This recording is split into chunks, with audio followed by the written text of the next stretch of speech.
Okay, same project, one day later.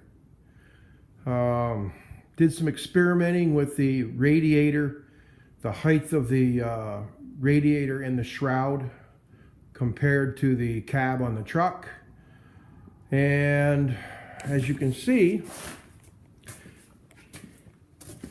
I started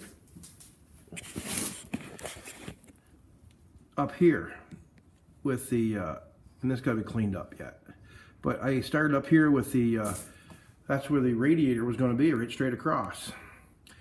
So after doing some measuring, I found out that I couldn't do that, and I needed to be 7 inches down to make it look like it should be on the truck instead of stuck up, and when you're looking out of the front seat you just see radiator. So we didn't want to do that, or I didn't want to do that, so I dropped it down.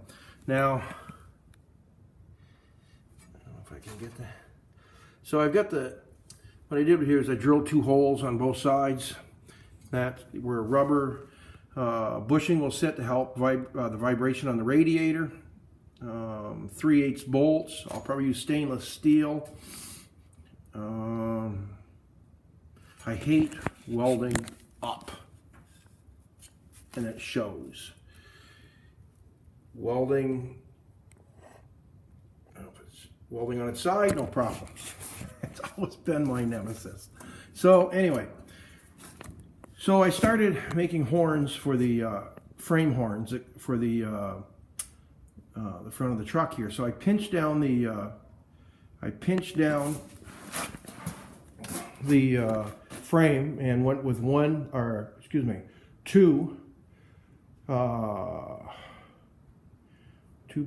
1.5 by 3 square tubing, thick wall. And that's what I pinched it down to. And then I basically cut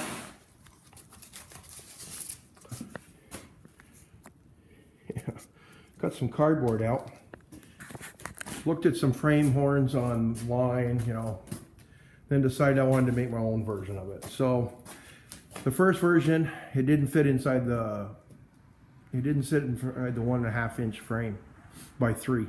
So I redid them, made them a little larger on the other end where they slid inside where I could weld them. And so all I did was basically, I cut them out with a plasma cutter. I drilled them and bolted them together. And then I ran them on the grinding wheel to take out the imperfections, make them flat, and make them so they matched. I also put, as you can see, I put a carriage bolt, both sides, and I'll show you this one in a minute. And basically what I did was I wanted 1.5 inches. Actually, it's 1.75 inches. I widened it out to make it a little fatter on the end. So 1.75 inches. And then, of course, I leave the nut on them so I can move them back and forth to the very last minute. I can move them back and forth to adjust my width to make sure I get my good fit on my metal. So then I went back and I cut from the top of the where this is down around to the bottom. It's 16 inches. So I cut 1.75 by 16 on 3/16.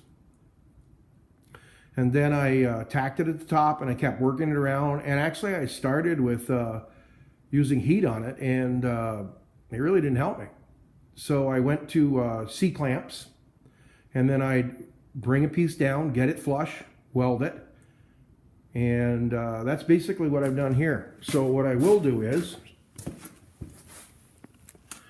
I will continue to bring this down, and I will tack it along the sides to make it nice and flush. I'll use the C-clamp to bring it down, I'll bring it down all the way around and up in.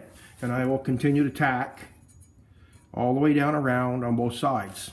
Once I get that done, I'll cut off with a little heavier grinding wheel the excess, which I have not done on this yet. This one's pretty close anyway. And then what I'll do is I'll go around, I'll stitch it all in. And then I'll put a blending wheel on and I'll blend it so it'll look like one piece.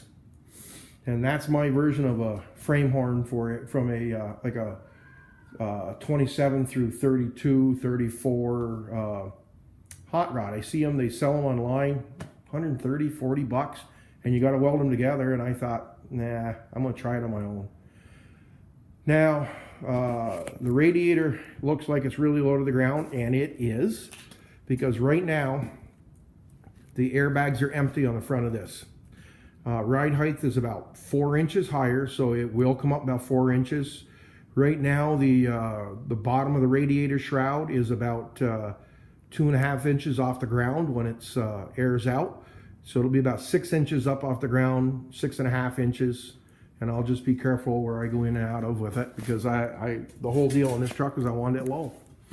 So I'm not going to put it in spots where I won't. So what I'm going to do right now is I'm going to finish up my welds, clean some stuff up, make it look a little better than it did.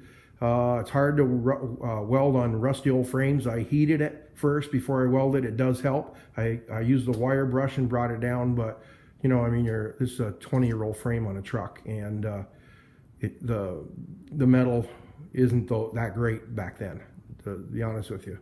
The new metal I'm welding to it is this is stamped Canadian steel, and it is far superior than what's in the frame on this truck. So again, I'm going to finish up this horn. Yep, there's right here. I'll weld that up, and then I will grind down the excess, and I'll hit it with the blending wheel, and we'll see what it looks like.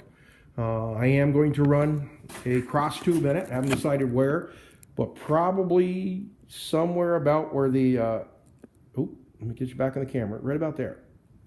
Let's see what, I'm going to experiment what size I want, what looks ugly, what doesn't. And then whatever I got to do for, once I get the radiator in, and when I put the headlights brackets on, I want the headlights kind of close to the radiator. I don't want them stuck way out. I like a compact nose on this, so I'm going to try to get the headlights as close as I can to the radiator. If that means I have to make some brackets to put that on.